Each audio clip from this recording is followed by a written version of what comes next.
Okay, chapter number 4 के numerical का complete हो चुके हैं।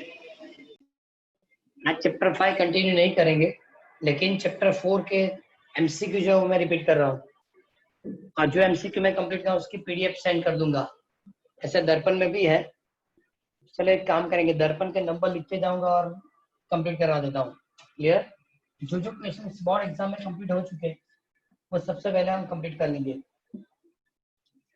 सर आपको कॉम्पिटिटिव के ऐसे भी क्वेश्चंस पढ़ा रहे हैं चैप्टर नंबर 4 के, लेकिन जो बोर्ड एग्जाम में कंप्लीट हुए वो आज हम रिपीट करना शुरू करते हैं। Okay?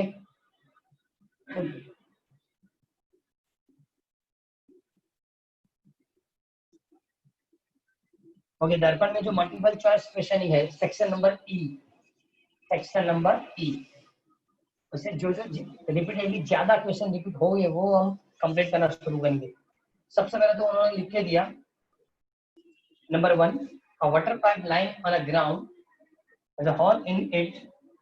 From this hole, water stream should upward at an angle 30 the horizontal. The speed of water stream is a 10 meter per second. At what height this stream is hit the wall which is 6 meter away from hole. अब पूरी history आप पढ़ेंगे तो इसे लिखा है x equal to 6 metre, मतलब x axis 6 metre distance पे एक वॉल है और इस वॉल पे कहां तक वो पानी जाएगा। Theta 0 is equal to 30 degree लिखा। ओके, बाद में उसने x इक्वल टू 6 थीटा 0 बस ज्यादा कुछ है। Initial velocity v0 10 metre per second लिख के दी है, 10 मीटर पर सेकंड, और सपोज कैलकुलेशन के g के लिए भी value 10 metre per second square ले लेंगे। अब देखो ये जो एमसीक्यू है वो ट्रेजेक्टरी वाली जो है उससे कंप्लीट होगा। x tan theta 0, x tan theta 0 minus gx square upon 2v0 square cos square theta 0 से कंप्लीट हो जाएगा। क्लियर? चल x कितना दिया 6 tan 30, x कितना दिया 6 एंड देन उसके बाद tan 30। आवाज नहीं आ रही।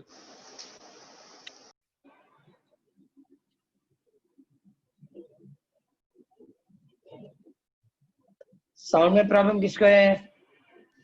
देखो और कोई? सर आ रही है, बराबर है। हाँ, क्योंकि माइक्रोफोन से बोल रहा हूँ मैं, डायरेक्ट नहीं बता रहा हूँ। चेक करो फिर भी एक बार, ऐसा हो सके तो लियो कि वापस एंटर हो जाना। नेटवर्क प्रॉब्लम करके एक बार वापस आ जाना। Okay, g is equal to 10, x हमने 6 रखा था मतलब 6 square upon 2v0 so 10 square. Now cos square 30, सभी वैल्यूशन ऐड करेंगे 6। ओके, ये होगा 1/√3, इसको लिखेंगे 10 into 36 200 cos 60 sorry cos 30 √3/2, √3/2 whole square मतलब 3/4, 3/4। ओके, सो 6 डिवाइड बाय 1.73, √3 की वैल्यूएशन क्या होती है 1.73, ये कितना होगा 360 into 4 अपॉन 200 into 3। कंप्लीट करके दो तो कितना होता है?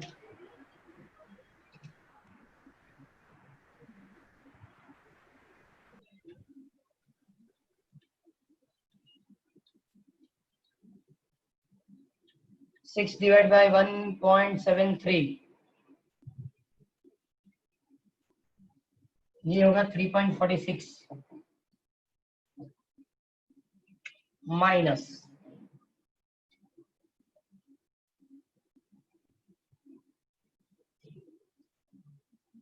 48 divide by 20, 2.4, 2.4। So answer is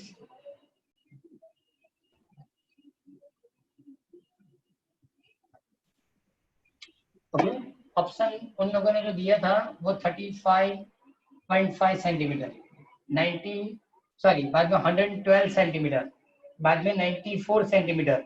अब देखो आंसर है 106, तो लास्ट ऑप्शन हम लोगों ने लिखा है none of this study option is right. मतलब हर बार ऐसा नहीं होता कि जो ऑप्शंस दिए सही हो सकता है। 3 कैलकुलेशन उसने दिए 35.5, 112, 94 सेंटीमीटर, लेकिन ऑप्शन कौन सा आएगा? None of this. ये आंसर होता है 106। क्लियर? लेकिन प्रॉब्लम क्या है कि इस टाइप की क्वेश्चन के पूरी फॉर्मूला याद रहनी चाहिए। ट्रेजेक्टरी वाली फॉर्मूला याद होगी तो कंप्लीट होगा। Okay, now number second,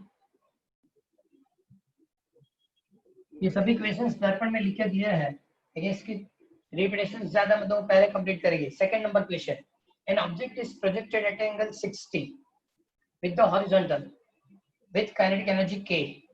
Its kinetic energy at a maximum height is, okay, kinetic energy की फॉर्मूला क्या होती है? K equal to 1/2 mv square. Initially k लिखा मतलब वेलोसिटी, मैंने इनिशियल वेलोसिटी v0 रखी 1/2 mv square.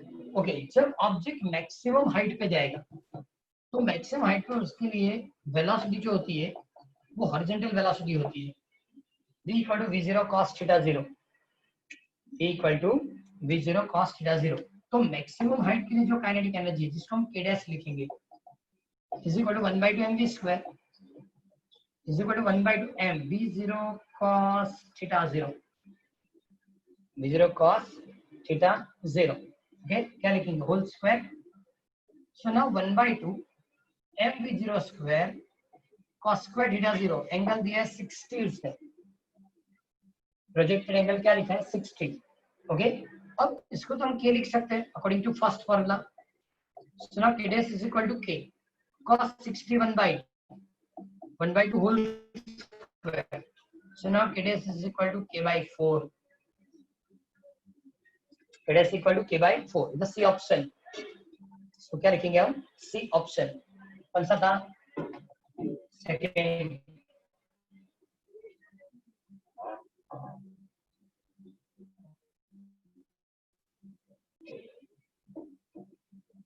Now third,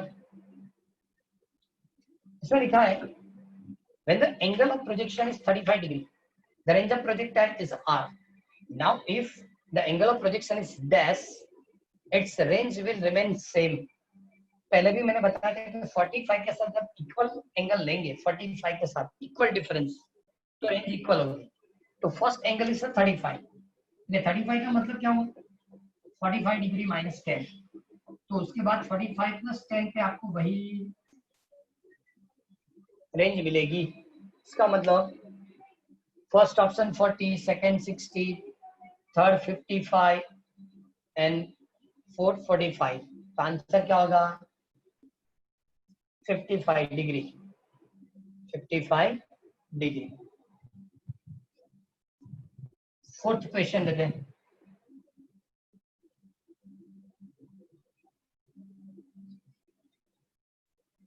question number 4, if vector A and vector B generate the side of a parallelogram and its area is 1 by AB by 2, AB by 2, find the angle between A and B। ये थोड़ा typical रहेगा क्योंकि ये theory जो है, ये जो theory है हमको उन लोगों ने नहीं पढ़ा, लेकिन कॉम्पिटिटिव एग्जाम के अंदर ये डायरेक्टली आप एक फॉर्मूला यूज कर सकते हैं जो अभी मैं लिख रहा हूँ।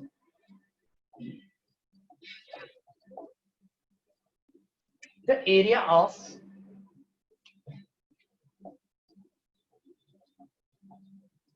parallelogram, area of parallelogram is equal to, area of parallelogram is equal to magnitude of, okay, area of parallelogram लिखेंगे, पहले ही लिख लेता हूँ। area of parallelogram is equal to into A cross B। area of parallelogram क्या होता है? Suppose मैंने draw किया, सपोज A एंड B, तो दोनों की multiplication A into B, area of parallelogram। So area of parallelogram A into B is equal to A cross B। A cross B मतलब 2 into AB sin theta, 2 into AB sin theta। उसने क्या पूछा था? Angle between A and B। Angle between A and B. अब देखो ये दोनों के बीच कंपैरिजन में A B cancel, so sin theta is equal to 1/2 and theta is equal to sin inverse 1/2। Okay, sine में 1/2 कब मिलता है? 30 डिग्री पे। तो ये चीज आपको याद रखनी पड़ेगी क्योंकि ये टेक्स्ट बुक कहीं नहीं दिया। ये कैरेक्टरिस्टिक है क्रॉस प्रोडक्ट की। ओके, तो magnitude of cross product is twice the area of parallelogram. Magnitude of cross product A cross B is twice the area of parallelogram, या इस तरह से भी लिख सकते हैं, तो area of parallelogram is equal to twice क्या होगा? A cross B, magnitude of A cross B. बराबर, क्लियर? इस तरह से कंप्लीट करना था।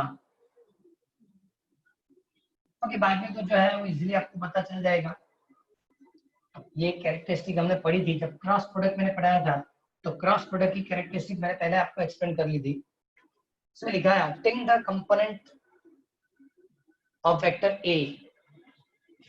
ये तो हमने न्यूमेरिकल में भी कंप्लीट किया है, लेकिन इतना ही पोर्शन न्यूमेरिकल नंबर एक्सरसाइज में जो 22 था ना, ये उसका सब मतलब उसका एक पोर्शन पूछा है।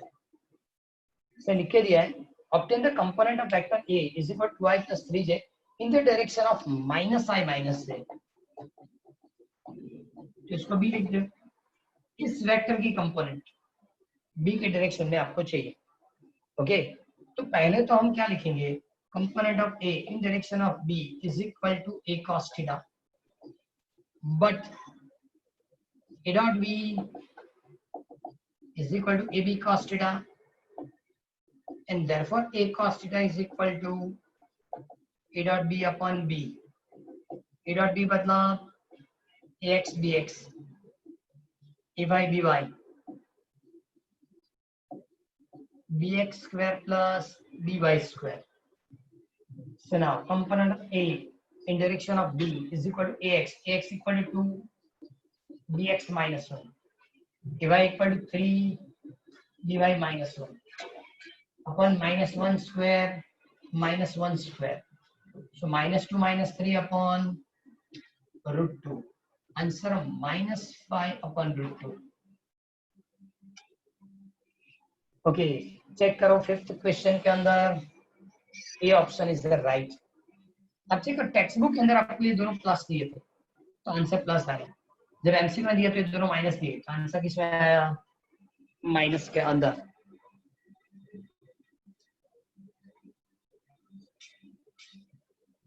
Okay, now next numerical. Sorry, next MCQ. A particle starts its motion from the origin with velocity 2i caret meter per second and move in an xy plane with a uniform acceleration I plus 3j caret meter per second square. The speed of a particle at 4 seconds is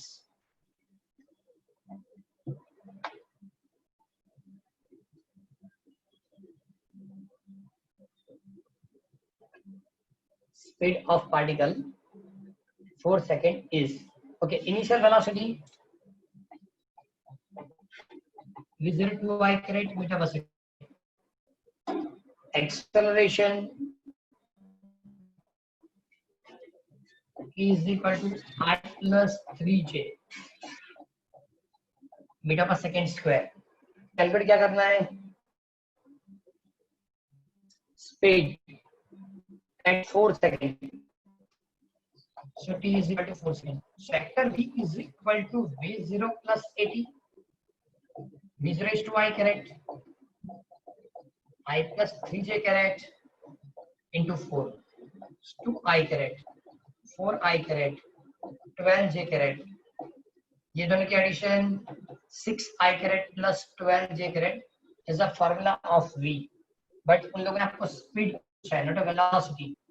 speed मतलब the magnitude of velocity. So now 6 square plus 12 square, okay, answer complete करके दो। 36 plus 144, 36 plus 144 कितना होगा? 180। Square root कितना होगा? 13.41। 13.41 metre पर second. 41. Clear? अब देखो जितने भी एमसीक्यू हम सॉल्व कर रहे हैं ये सभी एमसीक्यू में इतनी कैलकुलेशन तो होगी, ये सबको कंप्लीट करके देना है। ओके, उसके बाद 7 नंबर सबसे इजी है। Given vector E is equal to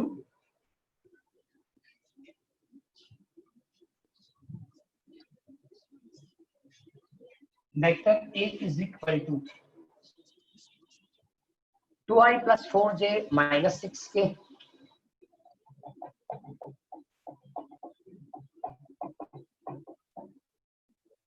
and vector B is added to A, we get unit vector of x axis। इसका मतलब आप A में जब B ऐड करेंगे you get unit vector of x axis। इसका मतलब I carat. देखो ये क्वेश्चन चेंज भी हो सकता है कि एडिशन से unit vector of B unit vector of y axis तो आप j कैरेट लिख सकते हैं, unit vector of z axis तो k कैरेट भी आप लिख सकते हैं। क्लियर? तो उन लोगों ने क्या पूछा, फिर से क्वेश्चन पढ़ रहा हूँ। 7 number, vector E is equal to y plus 4j minus 6k when vector B is added to A, we get the unit vector along the x axis, then vector B is x axis मतलब I caret. Okay, now B is equal to क्या लिखेंगे, I minus A, so I minus A is equal to I, 4j 6k, so I से I subtract कर दो, minus I carat,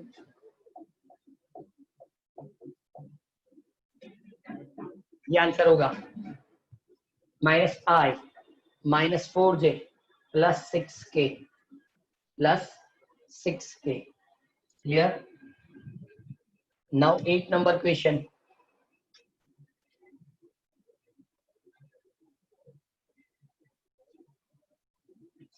vector A is equal to 3i plus 4j plus 2k।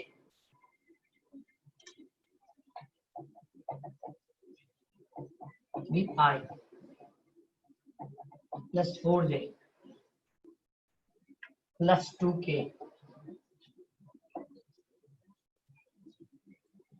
थोड़ा और लिखा है,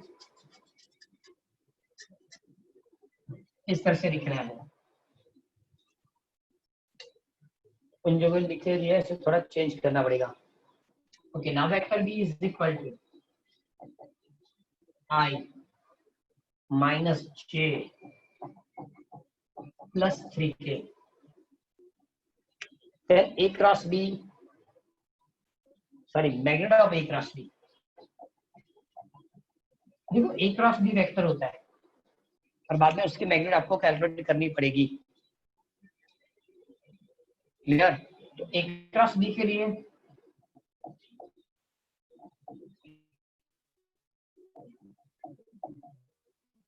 I J I AX AY AZ BX BY BZ I J and K 3 4 2 1 minus 1 3। Okay, सबसे पहले तो I कैरेट, इसकी सिंप्लीफिकेशन पहले सिखाई थी, फिर से बता रहा हूँ। I कैरेट जिस कॉलम जिस रो में है उसको लेफ्ट करो और क्रॉस मल्टीप्लिकेशन करो, इसका मतलब 12 माइनस माइनस 2 मतलब plus 2, second term negative. J caret जिस रो जिस कॉलम में निगलेक्ट करो, 9 माइनस 2 प्लस K कैरेट ये वाली रो ये वाला कॉलम निगलेक्ट करो, minus 3 minus minus 4। So now 14i caret 7j caret 9k caret is A cross B, लिख रहा हूं मैं, A cross B is equal to 7 caret आएगा किसमें सर आंसर में। के। So now A cross B is equal to 14i caret 7j caret 7k caret। Now magnitude of A cross B, so in square root 14 square -7 and -7 square. Okay, सबको रखना है पहले 196 49 49। So now addition is 294. 294।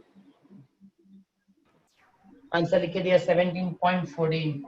अब देखो ये तो बराबर किया पूरा, इसमें से लिख के दिया है, किसी एक को चेंज कर दिया, ये 2j कैरेट कर दिया, इसको j कैरेट लिख दिया, तो पूरी प्रोसीजर आपको याद आनी चाहिए, क्योंकि आंसर चेंज हो जाएगा। इसकी आंसर क्या हो जाएगी? चेंज हो जाएगी। क्लियर?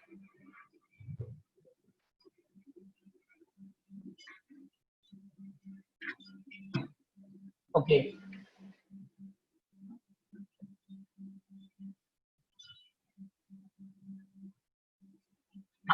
करता है 9 number. From a point on a ground at a distance 2 meter, distance 2 meter from the foot of the vertical wall, a ball is thrown at an angle 45 degree, which just पता चला इससे क्या लिख के दिया? Initial angle 45 दिया और 2 metre, बराबर। जो बॉल इसको टच होने के बाद ऊपर जाना चाहिए, टॉप के ऊपर टच होने के बाद ऊपर निकालना चाहिए। Okay, afterward strike ground at a distance 3 metre. Diagram से पता चलेगा।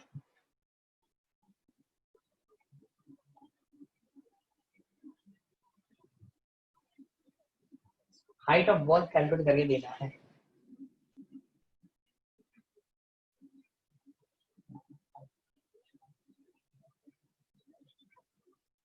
यहाँ एक बॉल है, दिस डिस्टेंस है 2 मीटर, इसके बाद 3 मीटर के बाद वो ग्राउंड पर टच होगा, angle 45 degree, initial velocity v0, initial velocity v0 2 metre, और ये कितना होगा? 3 मीटर। चलो आगे। ओके, सिर्फ आपको हाइट ऑफ वॉल कैलकुलेट करके देना है, हाइट ऑफ वॉल कैलकुलेट करके देना है। ओके, ये मैक्सिमम ये तो बराबर है, लेकिन एग्जैक्टली बीच में, मतलब एग्जैक्टली बीच में क्या होगा? तो 5 हो, 5 मतलब बीच में यहाँ से कंसीडर करेंगे, तो ये डिस्टेंस कितना होगा? 0.5 हो गया। ये डिस्टेंस कितना होगा? 0.5, क्योंकि 2.5 एंड 2.5 बराबर, ये 0.5 होगा। ओके, टोटल कितना मिला? 5 मीटर, मतलब ये 2.5 और ये डिस्टेंस कितना होगा? 2.5 रहेगा। तो इतनी डिफरेंस, ये जो ये मैंने जो ड्रा करके दी, इस डिफरेंस को हम x बताएंगे, डिफरेंस को क्या बताएंगे? x। उतनी, क्योंकि हम क्या कैलकुलेट करना चाहते हैं, समझो, हाइट कैलकुलेट कर ले, हाइट से x कम क्या होगा? वॉल की हाइट। ओके, हाइट से x इतना कम, मतलब h by r is equal to v0 square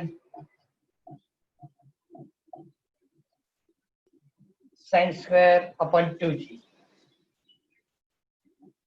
v0 square sin theta upon g। Okay, तो सबसे पहले कैलकुलेट में क्या क्या कैंसिल हो जाएगा?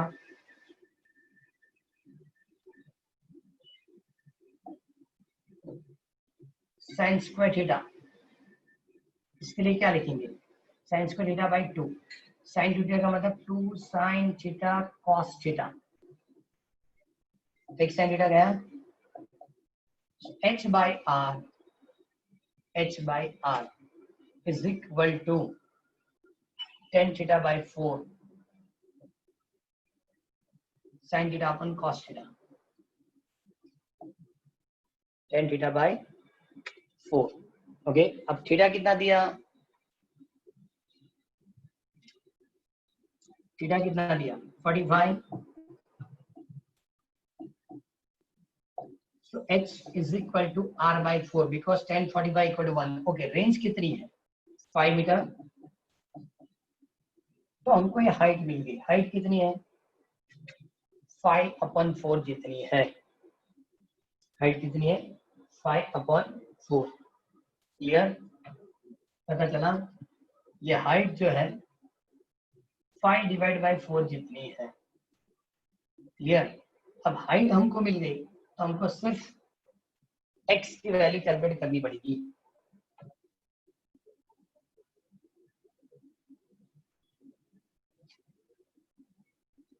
कौन सी वैल्यू? x की वैल्यू कैलकुलेट करेंगे।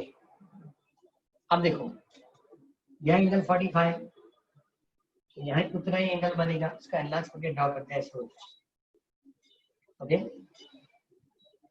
ये x, ये 45 ही होगा, तो कितना होगा 45 रहेगा। तो tan 45 is equal to q upon QR upon tan 45 यहाँ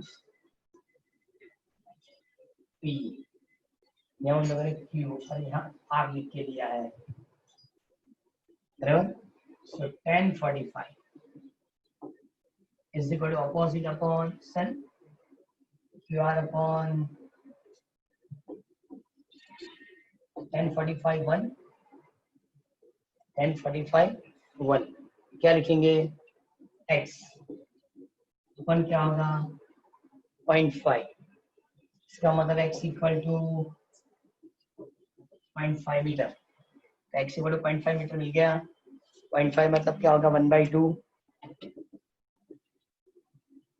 तो हाइट से जब हम x माइनस करेंगे तो लिखेंगे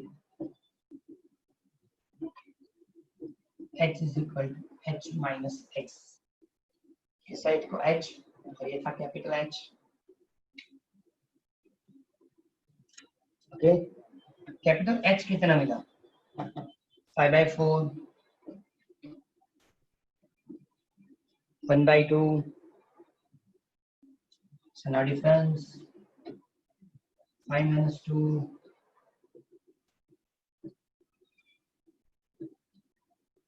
3/4 मीटर। ये कितना होगा 3/4 मीटर। ऑप्शंस के हिसाब से चेक कर लो भी मिल जाएगा। B option is the right, B option is the right answer. now 10 number, now question number 10।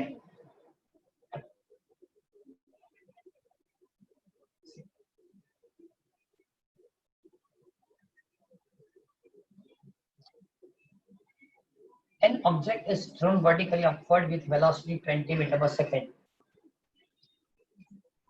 When the maximum height attained by the object is, अब देखो ऑब्जेक्ट जब अपवर्ड डायरेक्शन में, जब दो मेथड्स हो सकते हैं, h is equal to v0 square upon 2g sin square theta, ये फॉर्मूला यूज कर सकते हैं। लेकिन जब अपवर्ड डायरेक्शन में जाता है प्रोजेक्टाइल थोड़ी होगी, प्रोजेक्टाइल होती है तब ये फॉर्मूला आता है। अपवर्ड डायरेक्शन के लिए थीटा इक्वल टू 90 रखना पड़ता है क्योंकि ऐसे प्रोजेक्टाइल होती है। और सीधा ऊपर क्या मतलब एंगल कितना हो जाएगा 90। ओके तो ये वाली फॉर्मूला होगी। अब इनिशियल वेलोसिटी तो ऐसा भी दी है 20 दी है, h is equal to 20 square 2 into g10 ले लो। So now 400 divide by 20, 400 divide by 20, answer कितना होगा 20 मीटर तक अपवर्ड जाएगा।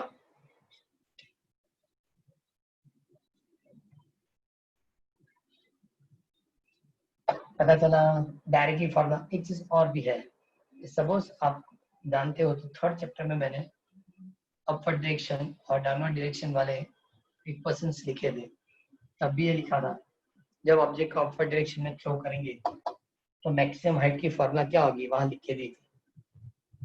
इस तरह से याद रखना है, ये प्रोजेक्टाइल से कैलकुलेट करो तो भी हो जाएगा। Okay next, if the effectiveness of velocity vector v making angle 60 to the horizontal direction is 5 meter per second, then the value of v okay, horizontal component ये फॉर्मूला आती है b cos theta. Horizontal component is phi and the angle 60 degree बताया. What is the magnitude of b? So phi divided by cos 60. Phi divided by cos 60 1 by 2. 10 metre पर second. किसी भी component से velocity मिल सकती है. ये horizontal लिखा था, वर्टिकल लिखा होता तो vertical component v sin theta, मतलब y axis vertical component v sin theta, x axis horizontal component तो v cos थीटा से होता है. v cos थीटा से हो जाएगा. ओके 12 नंबर की क्वेश्चन ऐसी है कि जिससे कुछ कैलकुलेट नहीं कर रहा है. The trajectory of projectile motion is से लिखा है स्ट्रेट लाइन, इलेप्टिकल, पैराबोलिक या सर्कुलर. तो इसमें तो सिंपल चीज है, जो शेप बनता है वो पैराबोलिक शेप बनता है. कौन सा रहेगा? पैराबोलिक शेप रहेगा. Okay question number 13. The magnet of x component of a position vector r of a particle is a 4 meter. x component कितना 4. It is in positive x direction. The magnet of the y component of vector is 3 meter. It is in the negative y direction. The position vector with respect to positive x direction is simple is x negative y 3 meter और ये लिखा था 4 metre.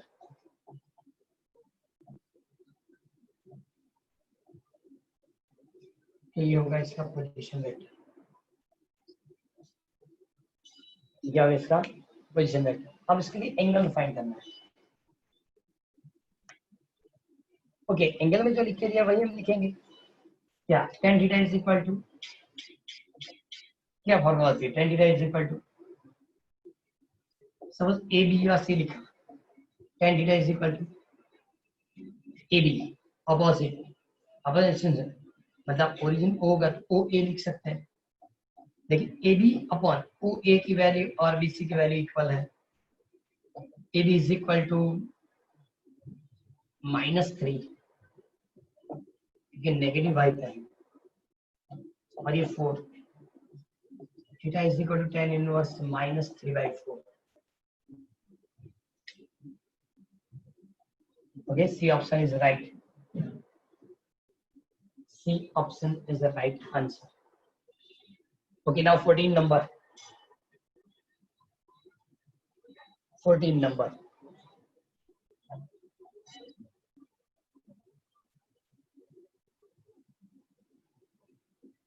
In a projectile motion, if the maximum height of a projectile is 3 times its range, then angle of projection of the projectile with horizontal is height is equal to 3 times range. Okay, दोनों की formula लिख दो.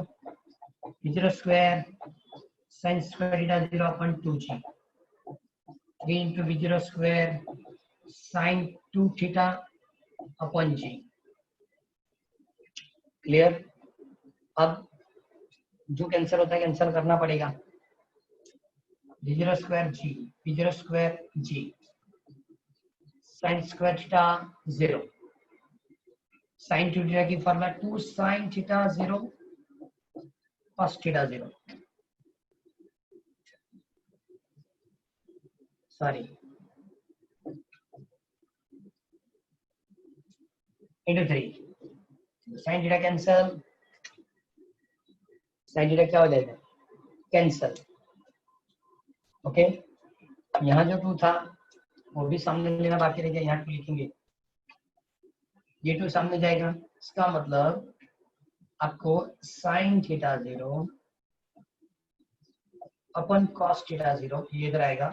2 इधर shift 2 into 2 4 4 into 3 मतलब 12. tan theta 0 is equal to 12.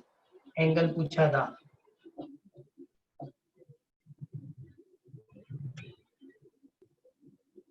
A option is the right. बाद में लिखा है what is the SI unit. 15 number question पढ़ो. What is the SI unit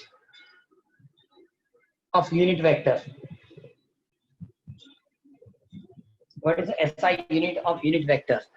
क्या लिखेंगे?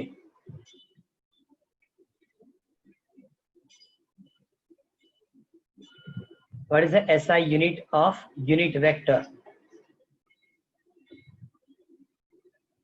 यूनिट वेक्टर की डेफिनेशन या फॉर्मूला? यूनिट वेक्टर की डेफिनेशन या फॉर्मूला क्या होगा? Vector upon magnitude. Vector vector upon magnitude of vector. Okay, suppose आपने वेक्टर, जो वेक्टर आपने है वो मीटर में लिखा या फोर्स के लिए लिया, एक्सेलरेशन के लिए, मतलब यूनिट अपॉन यूनिट हो जाएगी। फॉर्मूला लिखेंगे n correct. Suppose velocity upon magnitude of velocity, तो वेलोसिटी की यूनिट होती है metre per second upon metre per second, मतलब यूनिट क्या हो जाएगा? कैंसर। मतलब उसने लिखा, देखो सी ऑप्शन है, यूनिट सॉरी नो यूनिट ऐसा लिख दिया। फर्स्ट में लिखा मीटर पर सेकंड, फर्स्ट में क्या लिखा? Metre per second. सेकंड में क्या लिखा? Metre. Third no unit. And D option is unit of the vector of which it is the unit vector. वो तो डेफिनेशन की तरह लिखा है, मतलब C option only right, no unit ऐसा। 16 number question, the acceleration of the projectile at a maximum height is. ये दो क्वेश्चन है, अभी मैंने पढ़ाया था कि मैक्सिमम हाइट पे वेलोसिटी कितनी होगी। अभी हमने वो न्यूमेरिकल कंप्लीट किया, तब मैक्सिमम हाइट के लिए वेलोसिटी कितनी होगी वो लिखा था। What is the velocity at maximum height of projectile? ऐसे क्वेश्चन होगी तो आंसर क्या लिखेंगे?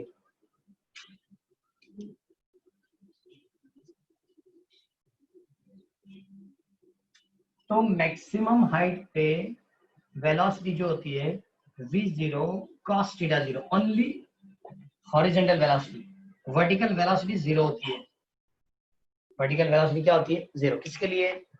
प्रोजेक्टाइल मोशन है। मैक्सिमम हाइट पे हॉरिजॉन्टल वेलोसिटी मिलेगी, वर्टिकल वेलोसिटी 0 होगी। लेकिन प्रोजेक्टाइल मोशन के अंदर x equal to 0 but ky is equal to -g। x equal to 0, ky is equal to -g। Minus मतलब डाउनवर्ड डायरेक्शन में ग्रेविटेशन फोर्स लगता है, तो वही एक्सेलरेशन। अब चेक करो 60 नंबर क्वेश्चन फिर से। The acceleration of the projectile at a maximum height, first लिखा 0, उसके बाद लिखा मैक्सिमम, थर्ड में लिखा g, एंड फोर्थ में दिया मिनिमम। So answer is. और प्रोजेक्टाइल मोशन की सपोज डेफिनेशन भी याद हो तो पता चलेगा कि प्रोजेक्टाइल में क्या लिखा था। On horizontal axis velocity remain constant, on vertical axis acceleration remain constant। Clear? तो एक्सेलरेशन ऑलवेज क्या होगा? g जितना ही रहेगा। Okay next, a particle is projected at an angle 60 with horizontal with speed of 10 meter per second. What is the maximum height? What is the maximum height? Okay, कैसे calculate करेंगे? फिर से what is x velocity at maximum height? कि ये लिखा है question फिर से पढ़ो। Particle is projected at an angle 60 with horizontal with velocity 10 metre per second. Its velocity at maximum height. Maximum height पे वेलोसिटी क्या होगी? vx इक्वल टू, ये 10 लिखेंगे, cos 60, so 10 cos 60 1/2, answer 5 metre per second. Answer is 5 metre per second. Okay, now 18 number, question number 18. Which of the following is a not constant during the uniform circular motion of a body? Okay, uniform circular motion के अंदर which of the following is a not constant? Okay, first value of the velocity, value of velocity वो तो constant ही होती। value of force वो भी constant, because mv square by r। Mass constant, velocity की magnitude constant, okay, और radius constant. Third लिखा है the value of acceleration. तो यूनिफॉर्म एक्सेलरेशन की जो फॉर्मूला है v स्क्वायर बाय r, देखो फर्स्ट में लिखा है the value of velocity. Value of velocity मतलब v, वो तो कांस्टेंट होता है। सेकंड में लिखा force, F is equal to mv square by r, ये भी कांस्टेंट होता है। Is equal to ma, so a is equal to क्या लिखेंगे, v स्क्वायर बाय r, ये भी कांस्टेंट होता है। तो थर्ड ऑप्शन भी राइट है। लिखा the momentum vector of a body. Momentum vector of body, momentum की वैल्यू होती है p is equal to mv। ये कांस्टेंट, इसकी मैग्नीट्यूड कांस्टेंट, लेकिन डायरेक्शन कांस्टेंट नहीं होती। इसका मतलब D option is the right answer. क्या लिखा, D option is the right answer. Now number 19, if two forces F having an equal magnitude are acting on a particle at an angle 60, the resultant force, okay, जब भी आपको दो force को add करना है, एक ही सिंगल फॉर्मूला है जो लोअर पैरेललोग्राम में मिली थी। Now resultant f1 square f2 square two f1 f2 cos theta, but दोनों की मैग्नीट्यूड उसने इक्वल बताई।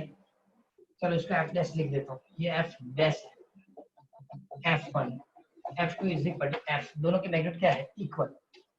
चलो दोनों की मैग्नीट्यूड इक्वल मतलब f square two f square, 2f into f मतलब 2f square cos 60। What is the value of cos 60?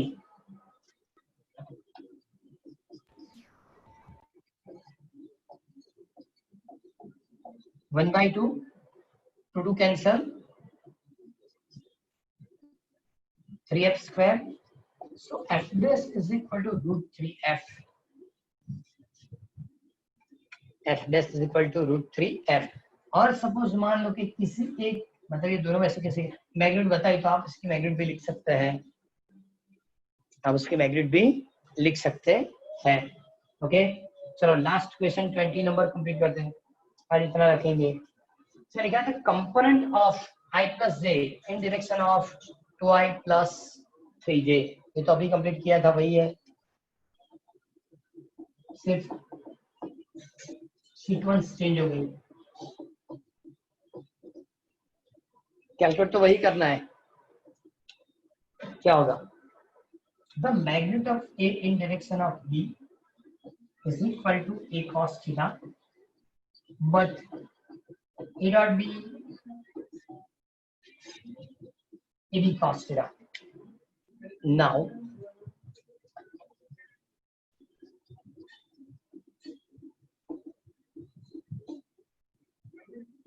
a dot b ax bx